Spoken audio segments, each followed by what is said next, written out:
Hello class. Welcome back बच्चों। तो प्यारे बच्चों, स्टार्ट कर रहे हैं नया लेक्चर। बेटा, प्रोसेस ऑफ सिलेक्शन की बात चल रही थी कल। और बेटा, आखिरी के दो स्टेप्स रहते हैं बाबू। एक बार याद करा देता हूं मैं। ओहो, एक सेकंड वेट, आगे पहले पोस्ट करो आज। बाबू, हमने दो स्टेप जो कल जाते जाते पढ़े थे, एक बार मैं फटाफट से वो कंफर्म कर देता हूँ। सबसे पहले बेटा सिलेक्शन डिसीजन, फिर बेटा मेडिकल एग्जामिनेशन। बेटा, कल मैंने आपको एक बात बताई थी कि अगर हमने एक ही पर्सोनल सेलेक्ट करना है तो जनरली सिलेक्शन डिसीजन कुछ ज्यादा लोगों के लिए लेते हैं, हम दो या तीन लोगों के लिए लेते हैं। बेटा, उसकी वजह यह है कि मेडिकल एग्जामिनेशन नेक्स्ट स्टेप है। आप बेटा अगर एक ही पर्सन के लिए सिलेक्शन डिसीजन लोगे तो आप उसको कहोगे कि मेडिकल फिटनेस सर्टिफिकेट ला कर दो। अगर बेटा भगवान ना करे मेडिकल फिटनेस सर्टिफिकेट में आ गया कि आप मेडिकली फिट नहीं हो, तो क्या करोगे? तो क्या बेटा सारा प्रोसेस दोबारा रिपीट करोगे क्या? इसलिए बेटा सिलेक्शन डिसीजन कुछ ज्यादा लोगों के लिए लिया जाता है। ठीक है जी। और अगर बेटा पहला ही इंसान मेडिकली फिट आ गया तो बेटा बाकी सब वहीं रिजेक्ट हो जाएंगे। बेटा उसी इंसान का सिलेक्शन हो जाएगा। बेटा उसके बाद एक चर्चा थी सेवेंथ और लास्ट स्टेप में। सेवेंथ स्टेप है बेटा जॉब, और बेटा लास्ट स्टेप है कॉन्ट्रैक्ट ऑफ एम्प्लॉयमेंट। अब एक बार इनका डिफरेंस थोड़ा अच्छे से समझ लो। लो बेटा, आराम से इसके डिफरेंस पे चर्चा कर। बाबू, मैंने सिलेक्शन डिसीजन ले लिया, मेडिकल फिटनेस सर्टिफिकेट मांगा, इंसान मेडिकली फिट आया। अब मैं क्या करूंगा बेटा, उसको जॉब ऑफर करूंगा। बेटा जॉब ऑफर कैसे किया जाता है? जनरली बेटा थ्रू लेटर ऑफ अपॉइंटमेंट। और ऐसा हो सकता है बेटा कि उसको फेस टू फेस दे दो, या कई बार बेटा ये फेस टू फेस भी नहीं दिया जाता, क्योंकि हम बाकी सारे कैंडिडेट को बताना नहीं चाहते कि हमने आपको रिजेक्ट कर दिया। तो हम क्या करते हैं, जैसे मान लो आखिरी में तीन या चार लोग बचे, सबको कह देते हैं ठीक है जी, आ जाओ, पहुंच जाओ अपने घर, सबके एड्रेसेस हमारे पास है, हमें कोई भी डिसीजन लेना होगा, कोई भी कम्युनिकेशन करना होगा, कर देंगे, या आपके मेल पर कम्युनिकेट करते हैं। बेटा 5-7 दिन रुककर आपके घर एक चिट्ठी आती है, आपने चिट्ठी खोली, ऊपर लिखा था बीच में लेटर ऑफ अपॉइंटमेंट, और आपका नाम लिखा हुआ था कि आप ऐसे ऐसे, आपको हमने इस पोस्ट के लिए अपनी ऑर्गेनाइजेशन में सेलेक्ट करा है। आप अगर इस जॉब को एक्सेप्ट करना चाहते हैं तो ये है रिपोर्टिंग टाइम, ये है रिपोर्टिंग डेट, और ये है रिपोर्टिंग प्लेस। इस प्लेस पे, इस डेट पे, इस टाइम पर पहुंच जाना। बेटा ये क्या कर रहा है, एम्प्लॉयर आपको प्रपोजल दे रहा है कि मेरी ऑर्गेनाइजेशन में जॉब एक्सेप्ट कर लो। उसने आपको जॉब का ऑफर दे दिया। ठीक है ना जी। अगर आप सच में उस जॉब को एक्सेप्ट करना चाहते होंगे तो उसी प्लेस पे पहुंच जाएंगे, उसी टाइम पर पहुंच जाएंगे, उसी डेट पर पहुंच जाएंगे। ठीक है जी। बेटा यानी कि जॉब ऑफर में क्या होता है? कुछ नहीं बेटा, एक लेटर ऑफ अपॉइंटमेंट होता है, दैट्स इट, और कुछ कहानी नहीं है। चलो जी, मैं कहता हूं बेटा, मान लो रिपोर्टिंग टाइम था 10 AM, डेट थी बेटा कुछ भी समझ लो 15 December, और बाबू रिपोर्टिंग जिस जगह पे ज्वाइन करना था, रिपोर्टिंग प्लेस था बेंगलोर में कोई जगह। ठीक है, आप पहुंच गए बेंगलोर में, उसी जगह पर पहुंच गए, 10 बजे ही पहुंच गए। बेटा अब आप जब जॉब एक्सेप्ट करने के लिए पहुंचे हो तो ये नहीं कहा जाएगा आओ सीधा बैठो जी काम करना शुरू करो। आपको सबसे पहले बेटा ये कॉन्ट्रैक्ट ऑफ एम्प्लॉयमेंट साइन करना होगा। ठीक है ना। एम्प्लॉयर ने प्रपोजल दिया, आप प्रपोजल एक्सेप्ट करने के लिए पहुंच गए कि आप जॉब ज्वाइन करना चाहते हो। उन्होंने कहा ठीक है, अगर आप जॉब ज्वाइन करना चाहते हो, ये रहा हमारा कॉन्ट्रैक्ट ऑफ एम्प्लॉयमेंट, ये 15 पेज का कॉन्ट्रैक्ट है, साइन कर दो। आपने कहा जी क्या चीज है? उन्होंने कहा आराम से पढ़ लो, ये नौकरी करने के रूल्स एंड रेगुलेशन। ठीक है ना। कुछ लोग इसको एम्प्लॉयमेंट एग्रीमेंट बोलते हैं, कुछ लोग इसको एम्प्लॉयमेंट कॉन्ट्रैक्ट बोलते हैं, कुछ कॉन्ट्रैक्ट ऑफ एम्प्लॉयमेंट, कुछ सर्विस एग्रीमेंट, कुछ बोल लो बेटा, सब एक ही बात है। घूम फिर के इसमें नौकरी करने के सभी रूल्स एंड रेगुलेशन लिखे होते हैं। बेटा अगर मैं कुछ रूल्स एंड रेगुलेशन की चर्चा करना चाहूं तो मैं बता देता हूं क्या क्या लिखा होता है। बेटा सबसे पहली बात इसमें यही लिखा होता है, ऑर्गेनाइजेशन में आपकी पोस्ट क्या है, भाई किस पोस्ट पे काम कर रहे हो ये कौन बताएगा? मार्केटिंग हेड हो, फाइनेंस मैनेजर हो, सुपरवाइजर हो, ट्रेनी हो, ट्रेनर हो क्या, हमें क्या पता। तो बेटा ये एम्प्लॉयमेंट कॉन्ट्रैक्ट में लिखा होता है आप किस पोस्ट के लिए सेलेक्ट हुए हो, एज वेल एज आपका इंक्रीमेंट क्या पे पैकेजेस होंगे? सर ये सब कहाँ लिखा होता है? बेटा कॉन्ट्रैक्ट ऑफ एम्प्लॉयमेंट। कितनी छुट्टियां अलाउड है? कुछ तो लीव्स अलाउड होती हैं बेटा, सिक लीव करके भी कुछ लीव होंगी बेटा, और वो ये कहाँ लिखा रहता है? सर इसी कॉन्ट्रैक्ट ऑफ एम्प्लॉयमेंट में। कपड़े कैसे पहन के आने हैं, ये कैसे लिख पता लगेगा? सर कॉन्ट्रैक्ट ऑफ एम्प्लॉयमेंट में नाइट सूट पहन के आना है पढ़ने ट्यूशन, या मतलब बेटा कॉन्ट्रैक्ट ऑफ एम्प्लॉयमेंट में लिखा रहता है, ठीक है ना। अगर आप देखो बेटा सरकारी बैंक्स को देखो बेटा, सरकारी बैंक में मेरे को नहीं लगता कपड़ों से रिलेटेड कोई भी रिक्वायरमेंट है वहां, या कोई भी रेगुलेशन है। मैं तो देखता हूँ बहुत सारे लोग जीन्स में ही बैठे होते हैं, ठीक है ना। सर सरकारी बैंक इतना रेगुलेशन नहीं लगाते, लेकिन अगर आप प्राइवेट बैंक देख लो तो सर जीन या कैजुअल वियर, जीन में नहीं जा सकते आप, फॉर्मल वियर चाहिए, ठीक है ना। तो बेटा ये कॉन्ट्रैक्ट ऑफ एम्प्लॉयमेंट में लिखा होता है। और मैं अगर आपको और ज्यादा कॉन्ट्रैक्ट ऑफ एम्प्लॉयमेंट की बातें बताने लगो तो बेटा अगर आप किसी एमएनसी का कॉन्ट्रैक्ट पढ़ लोगे ना तो ज्यादा बहुत क्लैरिटी हो जाएगी। एमएनसी तो बेटा आपको चेक शर्ट भी नहीं पहनने देती, और कहते शर्ट भी प्लेन चाहिए, लेदर शूज चाहिए, लेदर बेल्ट चाहिए, ठीक है ना, प्लेन ट्राउजर चाहिए, तो बिल्कुल ही फॉर्मल वेयर पे आ जाता है, ठीक है जी। तो बेटा ऐसी बहुत सारी बातें जो कॉन्ट्रैक्ट ऑफ एम्प्लॉयमेंट में लिखी होती है। मैंने इसके अलावा आपको बहुत सारी बातें पहले बताई हुई है, अगर याद हो आपको, लेक्मी सलून की भी मैंने कभी बात की हुई है, ठीक है ना। खैर और कितना डिटेल मिल जाते हैं, जितना जरूरत है मैंने आपको भी क्लियर कर दिया। बढ़ा दो बात को आगे, समझ में आ गई बेटा बात? चलो जी, सिलेक्शन वाला टॉपिक भी खत्म हो गया बेटा। अब एक लास्ट मुद्दा जिसकी हमें चर्चा करनी है वो है ट्रेनिंग एंड डेवलपमेंट, ठीक है जी। अभी खत्म कर देंगे, 15 से 20 मिनट के बाद बेटा सारा का सारा चैप्टर खत्म हो चुका होगा, ठीक है जी। कल आएंगे बेटा इसकी केस स्टडीज शुरू करें। बाबू आकाश बेटा सामने देखना, बस सामने देखो बाबू।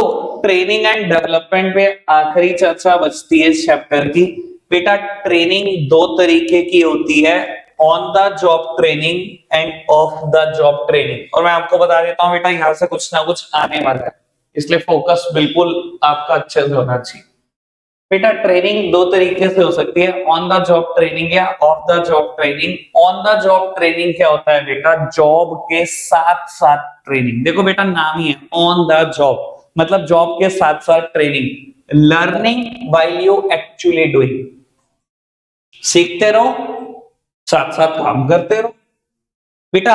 ऑफ द जॉब क्या होती है?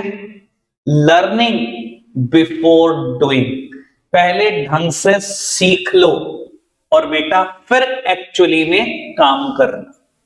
समझ में आ रहा है बेटा? यानी कि ऑफ द जॉब का मतलब क्या है बेटा? पहले ट्रेनिंग ही दी जाएगी, जब आप एक्सपर्ट हो जाओगे तब जॉब शुरू होगी आपकी। और ऑन द जॉब क्या है बेटा? लर्निंग व्हाइल यू डूइंग, जितना सीख लिया उतना काम करो, नया सीखते चले जाओ बेटा। इसमें एक ही ट्रेनिंग मेथड मेरे कोर्स में किसी टाइम पर 4 हुआ करते थे, ऑन द जॉब में किसी टाइम पर 6 हुआ करते थे, आज की तारीख में 3 है बेटा। अब यहाँ पर 3 ट्रेनिंग मेथड पढ़ने हैं, यहाँ एक पेपर में कंफर्म्ड मुझे पक्का पता है बेटा यहाँ से कुछ आएगा बेटा। एक ट्रेनिंग मेथड जो यहाँ पर है वो है, उसका नाम है वेस्टिब्यूल ट्रेनिंग। वेस्टिब्यूल ट्रेनिंग क्या होती है बेटा? बाबू this training is conducted away from the actual work place. बेटा ऐसी ट्रेनिंग एक्चुअल वर्क प्लेस से बहुत दूर होती है, एक्चुअल वर्क प्लेस पे नहीं हो सकती। क्यों बेटा? क्योंकि आपने जो रियल वर्किंग एटमॉस्फेयर में जो आपने जॉब पर इक्विपमेंट हैंडल करने हैं या टूल्स हैंडल करने हैं वो बहुत सोफिस्टिकेटेड है। आपकी एक गलती और ऑर्गेनाइजेशन करोड़ों में नुकसान बियर कर सकती है। इसलिए बेटा ट्रेनिंग मेथड, ये ऐसी ट्रेनिंग कभी भी एक्चुअल वर्क प्लेस पे नहीं करा सकते। ये नहीं कह सकते कि आओ कोई दिक्कत नहीं ट्राई करके देख लो, सर आपकी ट्राई और करोड़ों का नुकसान हो जाएगा ऑर्गेनाइजेशन को। तो ऐसी ट्रेनिंग कहां होती है बेटा? एक्चुअल वर्क प्लेस से बहुत दूर, क्योंकि जो टूल्स हैं, जो इक्विपमेंट्स है बहुत ज्यादा सोफिस्टिकेटेड है। अब बेटा मैं ऐसे बोलता रहूंगा तो आपको समझ नहीं आएगा किसकी ट्रेनिंग की बात कर रहा हूं। मैंने आपको एक एग्जांपल दिया था पायलट की ट्रेनिंग बेटा। पायलट को ऐसे कह सकते हैं उसने भी सीखना है फ्लाइंग, आएगा नहीं नहीं कोई नहीं तो बैठ यार उड़ा जहाज। वो भी कह रहा है हाँ आज जहाज तेरा भाई उड़ाएगा बेटा, सब खत्म कर देगा वो, ठीक है ना। और आप समझ सकते हो बेटा जो वो मशीनरी है वो कितनी सोफिस्टिकेटेड है, ठीक है ना। खाली मॉनेटरी लॉस की बात मत करो बेटा, ठीक है ना। जो ह्यूमन लाइफ जाएगी बेटा, उस लॉस को आप मेजर भी नहीं कर पाओगे। समझ में आ रही है ना बेटा बात। तो बेटा ऐसे में क्या उसकी ट्रेनिंग कभी ऑन द जॉब रह सकती है? सर क्या बात कर रहे हो, ये ट्रेनिंग हमेशा कैसे होती है? Of the job. अब मैं आपको एक टर्म यूज करूंगा जो मैं नोट्स में नहीं लिखता बेटा। ऐसी ट्रेनिंग के लिए you have to create a prototype. आपको एक प्रोटोटाइप क्रिएट करना पड़ता है। बड़ी मीन में प्रोटोटाइप बेटा बिल्कुल same atmosphere same aura create कर दो जैसा आपने एक्चुअल वर्क प्लेस पे देखना है। सर मैंने तो देखा हुआ है, पता नहीं आपने ऐसा ट्रेनिंग रूम देखा हुआ है कि नहीं, या कभी मूवीज में देखा हो, वीडियोस में देखा हो किसी, ठीक है ना। कुछ नहीं होता बेटा, कमरा होता है, ठीक है ना। पूरा जैसा इंजन वर्क प्लेस पे देखने को मिलता है वैसा ही पूरा इंजन का स्ट्रक्चर बनाया होता है, वैसे ही बैठने का स्पेस होता है। सामने एक एलईडी स्क्रीन होती है बहुत बड़ी, ऐसा लग रहा होता है बेटा रियलिटी में फ्लाइंग कर रहे।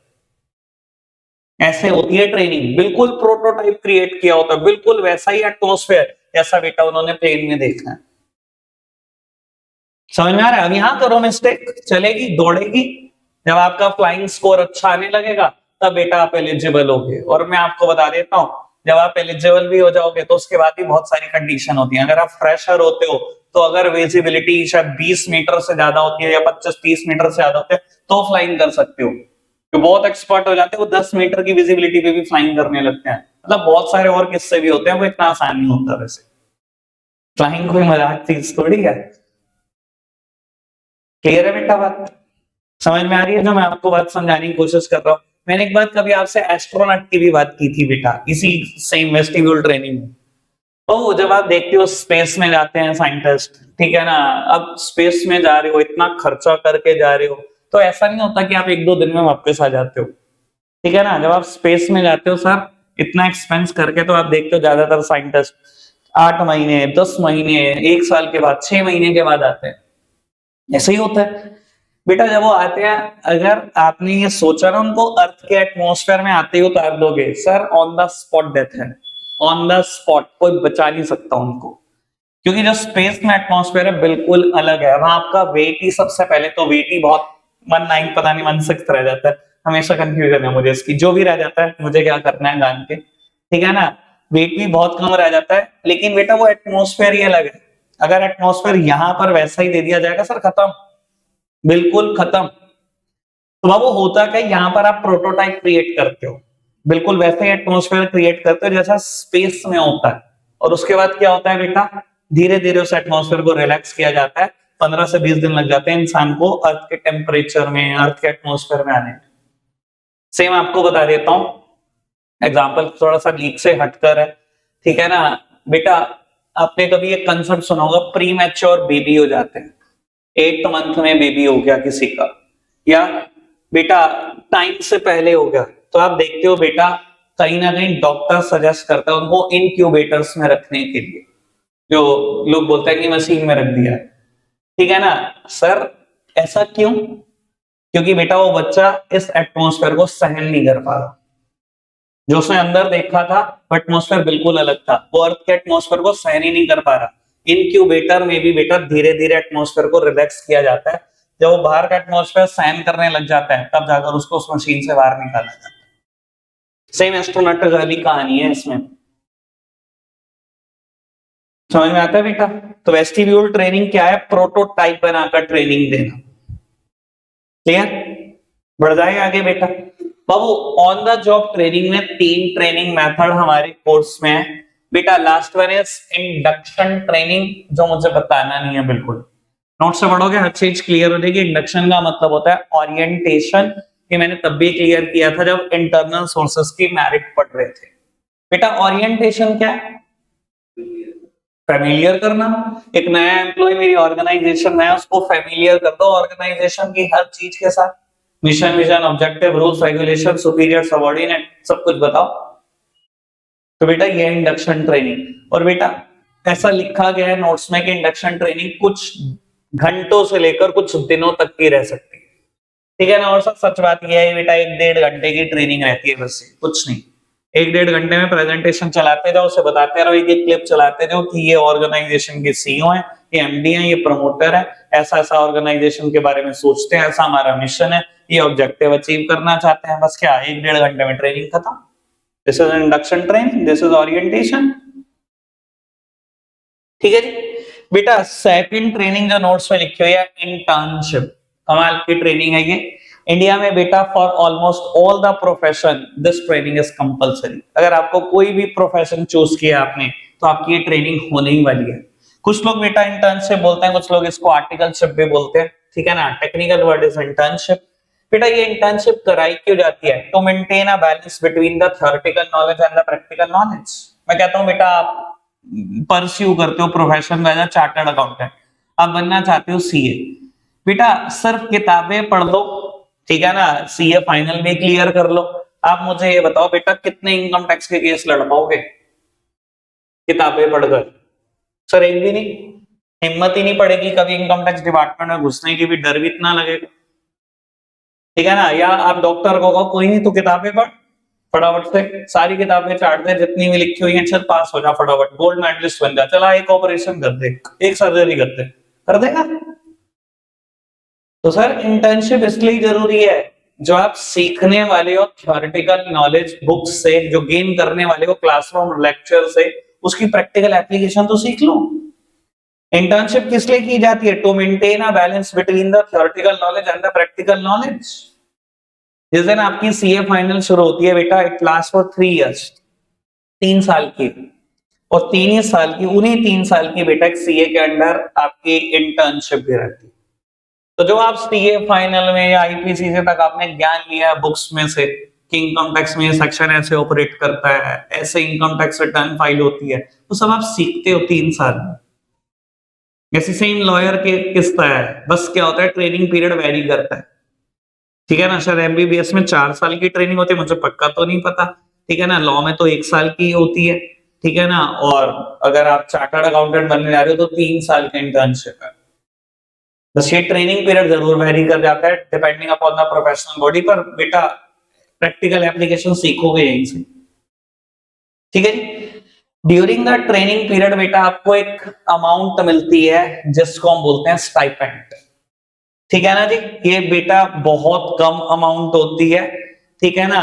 बेटा देखो हमेशा ध्यान रखना, एक फुल फ्लेज एम्प्लॉय को, एक ट्रेन एम्प्लॉय को जो मिलता है उसको हम सैलरी बोलते हैं, लेकिन बेटा during your training period you are a trainee, training को जो अमाउंट मिलता है उसको बोलते हैं स्टाइपेंड, STIPEND, ठीक है ना। ये अमाउंट सैलरी से बहुत कम रहता है, ठीक है जी। मेरे टाइम पर स्टाइपेंड हुआ करता था फर्स्ट ईयर 750 रुपए, सेकेंड ईयर 1000 रुपए महीना, ठीक है ना, और थर्ड ईयर 1250 रुपए महीना। 750 रुपए महीना, 1000 रुपए महीना और 1250, यानी कि जब थर्ड ईयर होता है यार you are almost a chartered accountant, ठीक है ना। मेरे ऑफिस में जितना काम था मुझे सब आता था, सब जितना काम था, जितना मेरे सीए को नॉलेज थी उतनी मुझे नॉलेज थी। ऐसा हो जाता है, सबके साथ होता है, ठीक है ना। पूरे ऑफिस सब मान लेता था, मैं अकेला, सभी क्लाइंट हैंडलिंग सब कुछ। क्या मिलता होता था? 1250 रुपए पर मंथ। इतना तो पेट्रोल का खर्चा भी नहीं होता था, मतलब इससे ज्यादा पेट्रोल का ही खर्चा होता था ऑफिस पहुंचने का। तो ये भी हालात देखने पड़ते हैं आपको, इतना कम होता है स्टाइपेंड, ठीक है। वैसे तो अब हमारे इंस्टीट्यूट ने 4 गुना कर दिया, जो 750 था वो हो गया 3000, 4000 और 5000 हो गया, ठीक है जी। बात समझ में आती है? हमारे डॉक्टर्स का अंदाजा नहीं है, जिसका अंदाजा था बताती बेटा। First training is apprenticeship. बेटा अप्रेंटिसशिप ट्रेनिंग जनरली बेटा उन लोगों की रहती है जहां सीखने के लिए बहुत कुछ है। जनरली बेटा यहाँ पर ट्रेनिंग पीरियड 2 से 5 साल का रहता है, ठीक है ना। और ऐसी ट्रेनिंग आप देखते हो इलेक्ट्रीशियन और प्लम्बर की होती है, याद भी आया होगा मेरा एग्जांपल। बेटा आप अपने घर पर किसी इलेक्ट्रीशियन को बुलाओ या प्लम्बर को बुलाओ तो आप देखते हो बेटा उसके साथ एक पर्सन आता है जो कहता है छोटू बात सुन, आ छोटू मेरा बैग उठा के लेके आ, ठीक है ना। तो बेटा वो छोटू कुछ और नहीं, वो अप्रेंटाइज है, ठीक है ना। अप्रेंटाइज मतलब ट्रेनिंग को बोला जाता है, ठीक है ना। और बेटा वो उसका मास्टर वर्कर है, जो इलेक्ट्रीशियन है आपका या प्लम्बर है, उसका मास्टर वर्कर है, मतलब मास्टर वर्कर मतलब उसका ट्रेनर है, उसको सिखा रहा है। अब बेटा छोटू ने पिछले 2-3 महीने से उसको ज्वाइन किया हुआ है, तो 2-3 महीने में जो उसको सीखा है उसने, बेटा अगर वही काम आपके घर पे हो रहा है तो कहता है छोटू फटाफट ये कर दे।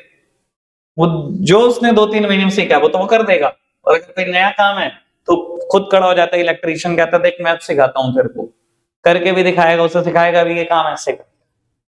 तो बेटा क्योंकि सीखने के लिए इस फील्ड में बहुत कुछ है, इलेक्ट्रीशियन बनना, प्लम्बर बनना, सीखने में बहुत टाइम लग जाता है, तो बेटा ऐसी ट्रेनिंग ही अप्रेंटिसशिप ट्रेनिंग है। यहाँ ट्रेनिंग पीरियड 2 to 5 years है, depending upon your grasping power. अच्छी है तो 2-2.5 साल में सीख जाओगे, खराब है तो बेटा लगे रहो, 4-5 साल भी लग जाएंगे सीखने में। ठीक है जी, समझ में आ रहा है कैसे कौन सा जॉब है? जितना आता उतना करो, जितना नहीं आता उतना और सीखो। सेम में इंटर्नशिप में भी है, जितना काम सीए ने सिखा दिया उतना तो करो, नहीं आता बाकी सीखो। सीखना ही पड़ेगा, 3 साल लग जाते हैं सीखते सीखते। क्लियर है बेटा बात? बाबू अप्रेंटिसशिप ट्रेनिंग में भी आपको स्टाइपेंड मिलता है, सैलरी नहीं मिलती। सैलरी तो बेटा एक्सपर्ट एम्प्लॉय की है, ट्रेंड की है, आप ट्रेन नहीं हो, अभी तो ट्रेन नहीं हो, ठीक है ना। छोटों को बहुत कम पैसे मिलते हैं, काम ही सीख रहा है, 2-2.5-3 हजार रुपए, जिस दिन सीख जाएगा उस दिन 20-30 हजार। ठीक है ना। इलेक्ट्रीशियन प्लम्बर आपने देखा नखरे कैसे होते हैं इनके, इनके नखरे ऐसे होते हैं जैसे आईएएस ऑफिसर यही हो। सच बता रहा हूं मैं हमेशा बोलता हूँ बैच में, ये बहुत पढ़े लिखे लोग और ये अनपढ़ लोग, ये कभी गड़बड़ नहीं करते इकोनॉमी में। ये जो बीच के है ना, छोटा मोटा 1-2 स्किल लेके बैठे हैं, ये बहुत गड़बड़ करते हैं। इलेक्ट्रीशियन के नगर है, अरे मैं तो अभी खाली हूं। दिवाली वाले दिन एक बार फोन करके देख लेना, आपको पता लग जाएगा आईएएस ऑफिसर कौन है। ठीक है, आपको लगेगा यही है बस रियल आईएएस ऑफिसर, ये किताबों में तो हमने गलत ही पढ़ा हुआ है। क्लियर है बेटा बात? समझ में आ जाती है बात? बढ़ना है आगे बेटा। ट्रेनिंग मेथड जितने भी थे खत्म हो गए। एक लास्ट टॉपिक ट्रेनिंग से ये है बेटा, ट्रेनिंग की advantages to the organisation, to the organisation और टू द एम्प्लॉइज। बेटा इधर देखो मेरी तरफ, जब आप स्टाफिंग प्रोसेस पढ़ते हो तब भी ये बात करते हैं हम थोड़ी सी। एक बात है बड़ी सोचने और समझने वाली कि आप बहुत पढ़ लिख कर गए, बहुत पढ़ लिख कर एक ऑर्गेनाइजेशन को ज्वाइन करते हो। एक इंसान ने इंजीनियरिंग परस्यू करी, 4 साल जिंदगी के लगाए, फिर एमटेक भी कर दी, मास्टर डिग्री भी ले ली, 2 साल उसमें लगाए, फिर एमबीए करी, 2 साल उसमें लगाए, 12th के बाद 8 साल की पढ़ाई करी, एक ऑर्गेनाइजेशन को ज्वाइन करा। उन्होंने कहा जी 10 महीने की ट्रेनिंग रहेगी। मतलब एक इंसान कितना पढ़कर आया, उसके बाद या फिर 10 महीने की ट्रेनिंग रहेगी। बेटा ऑर्गेनाइजेशन आपकी ट्रेनिंग पे करोड़ों रुपए फूकती है। अगर एक ऑर्गेनाइजेशन का ट्रेनिंग का खर्चा सोचो तो पता नहीं एक साल में कितने लोग उनको नए ज्वाइन करते हो, कितने रुपए फूक देती है, कई करोड़ों फूक देती है। तो बेटा ऑर्गेनाइजेशन जब करोड़ों फूकती है तो यार कुछ तो बेनिफिट होता होगा ना इसका, ऐसा थोड़ी फूक रही है वो। तो बेटा ट्रेनिंग का कोई ना कोई फायदा ऑर्गेनाइजेशन को भी जरूर होता है और कोई ना कोई फायदा एम्प्लॉय को भी जरूर होता है। अगर वो करोड़ों फूक रही है तो ऐसा नहीं है बेटा वो फायदा उठाएगी नहीं, उठाएगी तो है, कोई तो फायदा होता ही होगा ना। तो सर ट्रेनिंग का कुछ तो फायदा है ऑर्गेनाइजेशन के लिए, कुछ एम्प्लॉइज के लिए। मेरे को इस पे चर्चा करनी और ये ट्रेनिंग का लास्ट टॉपिक है हमारा। ठीक है जी। तो बाबू अच्छा आप ही बता दो सबसे पहला फायदा, पहले ऑर्गेनाइजेशन की बात करते हैं। ऑर्गेनाइजेशन को क्या फायदा है इस चीज का, वो क्यों खर्च रही है करोड़ों रुपए, कोई फायदा है उसको? क्या फायदा बताओ बेटा। सबसे पहला फायदा यही है कि ऑर्गेनाइजेशन की प्रोडक्टिविटी थोड़ी सी अच्छी हो जाएगी, ठीक है ना, as well as the profit. Productivity अच्छी होने का मतलब है बेटा वेस्टेज कम होगी, बड़ा सिंपल सा मतलब बता। देखो अगर आप एक अनट्रेन्ड एम्प्लॉय को देखो, अनट्रेन्ड एम्प्लॉय को जो ट्रेन नहीं हुआ हुआ, अगर मैं उसको 100 यूनिट का इनपुट दे दो ना तो बेटा वो 20-30 यूनिट वेस्ट कर देगा, 70 यूनिट बना देगा। अनट्रेंड है, पता नहीं कुछ भी। और अगर यही मैं कहानी ट्रेंड एम्प्लॉय को बेटा 100 यूनिट दे दूं, ऐसा नहीं है कि वो वेस्टेज नहीं करेगा, वेस्टेज वो भी करेगा, ठीक है ना, पर थोड़ी कम करेगा। बेटा ये इनपुट्स है, ये वेस्टेज है, ये आउटपुट है। प्रोडक्टिविटी क्या होती है बेटा? प्रोडक्टिविटी होती है ratio of output in comparison to the ratio of input. बेटा इस एम्प्लॉय की प्रोडक्टिविटी है 70%, लेकिन इस एम्प्लॉय की प्रोडक्टिविटी है 95%। सर ट्रेनिंग देने का पहला फायदा। बेटा ट्रेनिंग देने से होता क्या है, अब देखो इससे आप 1 पॉइंट बना लो, 2 बना लो, 3 बना लो, सब आपके ऊपर, जितना मर्जी बुद्धू बनाओ। बेटा पहला फायदा वेस्टेज रिड्यूस होती है, दूसरा फायदा प्रोडक्टिविटी इंप्रूव होती है। तीसरा फायदा प्रॉफिट मेकिंग होते हैं। भाई अगर प्रोडक्टिविटी बढ़ेगी, यूनिट ज्यादा बनेंगी, ज्यादा बिकेंगी तो ज्यादा प्रॉफिट। 3 पॉइंट बना दिए इसी बात से। ऑर्गेनाइजेशन आपको ट्रेनिंग दिलवाने में इसलिए विश्वास रखती है कि आपकी वेस्टेज रिड्यूस होगी, ऑर्गेनाइजेशन की प्रोडक्टिविटी बढ़ेगी, ऑर्गेनाइजेशन का प्रॉफिट बढ़ेगा। क्लियर है बेटा बात? समझ में आ रही है बेटा बात? और कोई ट्रेनिंग का फायदा? बेटा एक और फायदा हम नोट्स में लिखते हैं, ट्रेनिंग इक्विप्स द फ्यूचर मैनेजर। बेटा ट्रेनिंग फ्यूचर के लिए मैनेजर तैयार कर रहा है। अब आपको समझा देता हूं बेटा क्या ये मुद्दा है। मैं कहता हूं बेटा आपने एक मशीन इंपोर्ट करी फ्रॉम जर्मनी, ठीक है जी, और बेटा जर्मनी से ही इंजीनियर आया आपके ऑर्गेनाइजेशन के एम्प्लॉय को ट्रेन करने के लिए, ठीक है। आप 100 एम्प्लॉय हो जो ट्रेनिंग ले रहे हो उस मशीन पर। बेटा 100 के 100 लोगों को ट्रेनिंग दी गई, लेकिन जो जर्मनी से इंजीनियर आया उसका सारा खर्चा ऑर्गेनाइजेशन ने उठाया। तो 6 महीने तक इंडिया में रहा, सारा खर्चा कौन दे रहा है बेटा? आपकी ऑर्गेनाइजेशन दे रही है, उसको पे कर रही है। उसके वीजा के खर्चे, टिकट के खर्चे, अकोमोडेशन, फूड, लॉजिंग, सब खर्चा किसने करा? ऑर्गेनाइजेशन ने किया, ठीक है जी। बेटा 6 महीने के बाद वो चला गया। सर अगर अब मैं बोलूं अगले साल फिर 100 नए एम्प्लॉय आएंगे तो दोबारा बुलाओगे उसको? कोई नहीं करेगा ऐसा। बेटा ऑर्गेनाइजेशन उन 100 में से ही किसी एक एम्प्लॉय को उठाएगी, मैनेजर बना देगी। नए जब 100 आएंगे तो उसमें से ही किसी को कहेगी इसको ट्रेनिंग दे दो इस मशीन के ऊपर। यानी कि बेटा ट्रेनिंग लेने से होता क्या है? बेटा आप में से ही कोई तैयार हो रहा है प्रमोशन के लिए, आप ही बनने वाले हो मैनेजर कल को। बार बार ऑर्गेनाइजेशन खर्चा नहीं कर सकते उस इंसान के ऊपर, बार बार बुलाएगी जर्मनी से खर्चा करेगी। तो एक बार तो कर सकती है ऐसा खर्चा, उसके बाद तो आप में से ही किसी का प्रमोशन होने वाला है, आप में से ही कोई मैनेजर बनने वाला है। तो बेटा ट्रेनिंग आपको तैयार कर रही है, फ्यूचर में मैनेजर बनने वाले हो, प्रमोशन के लिए भर्ती होने वाले हो। ठीक है जी, बात ओके? 3 बातें समझ में आई, ठीक है। चलो जी बढ़ाओ बात को आगे, और बताओ और क्या फायदा है?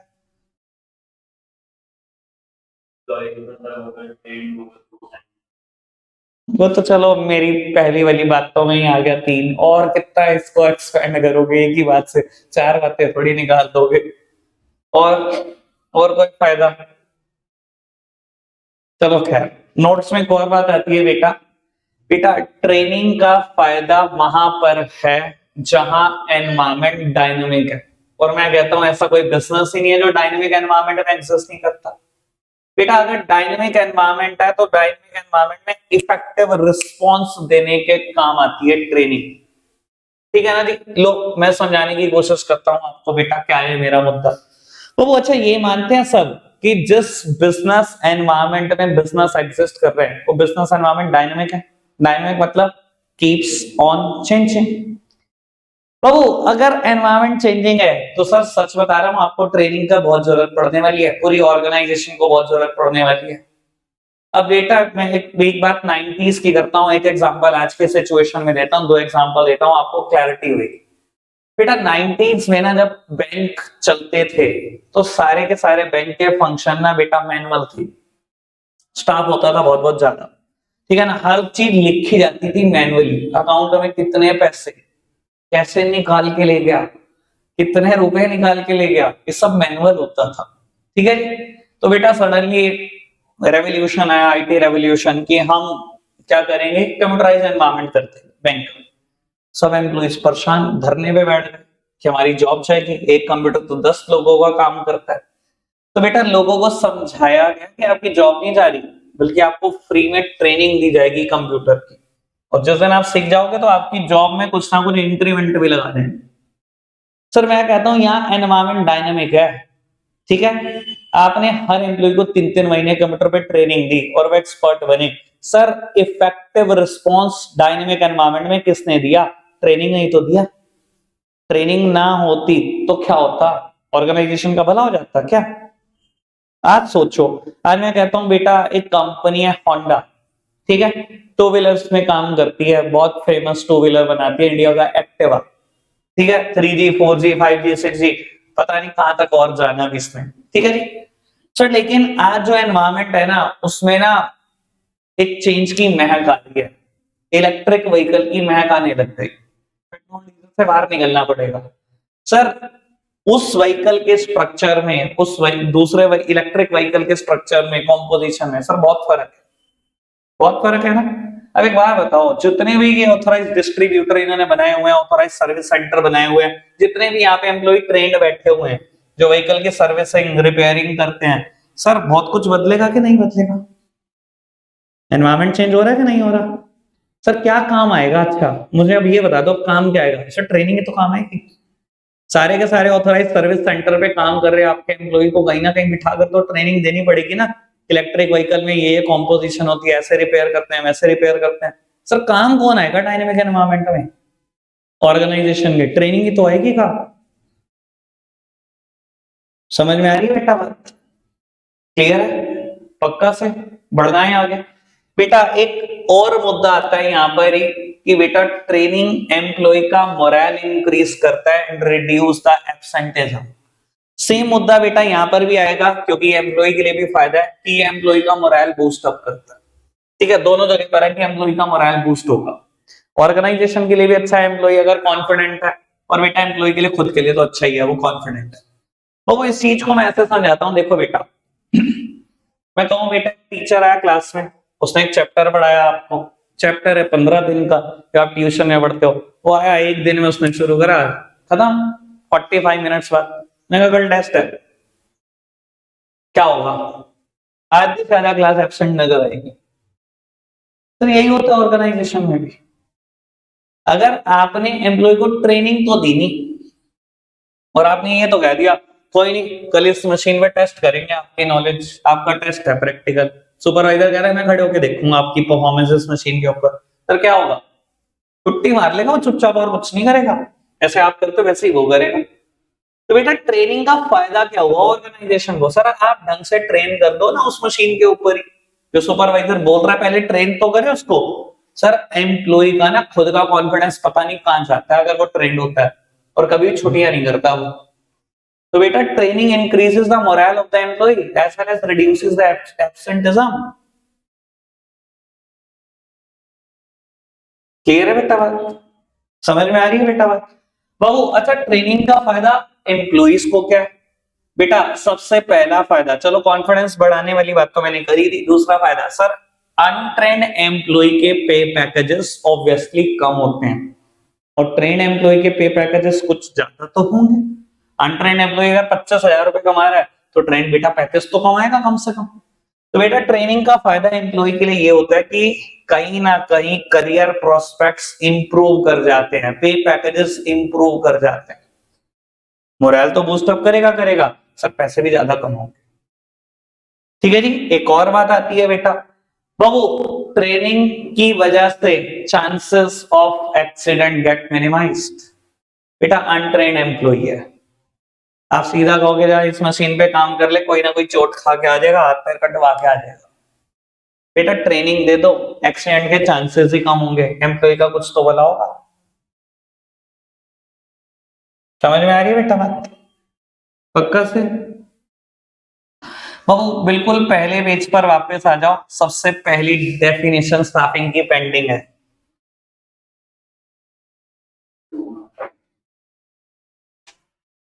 बिल्कुल पहले पेज पर वापस आ जाओ बेटा, स्टाफिंग की डेफिनेशन पेंडिंग है।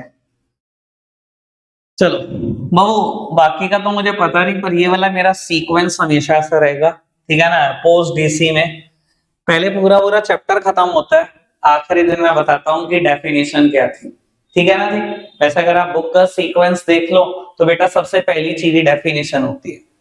ठीक है जी। मुझे लगता है यार मैं ठीक हूं, उनको शायद लगता होगा कि वो ठीक है, मुझे लगता है यार बच्चे को पता तो है नहीं स्टाफिंग के बारे में, आप क्या ज्ञान पेल रहे हो उसको डेफिनेशन की, स्टाफिंग क्या करता है क्या करता है। मुझे लगता है पहले बता दो तो स्टाफिंग करता क्या है। ठीक है जी। और अगर डेफिनेशन भी इससे रिलेटेड है, कहता है staffing function pertains to the. बेटा पर्टेन का मतलब क्या होता है? बेटा पर्टेन का मतलब होता है डील विद। कहता है staffing function pertains to the, कुछ वर्ड है बेटा, कहता है staffing function pertains to the recruitment, selection, development, training and compensation of subordinate management.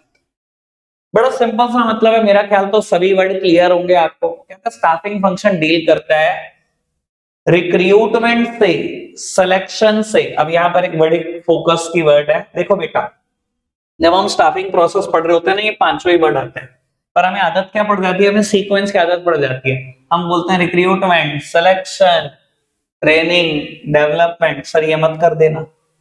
हाँ ठीक है, वहां पर स्टेप ट्रेनिंग एंड डेवलपमेंट है, लेकिन बेटा डेफिनेशन ऑथर ने दी है, उसके वर्ड है, आपके वर्ड थोड़ी है। आपका मन कर रहा कुछ भी बदल दो। उसने पहले वर्ड डेवलपमेंट लिखा है, बाद में लिखा है ट्रेनिंग, तो आप ऐसे ही लिखोगे।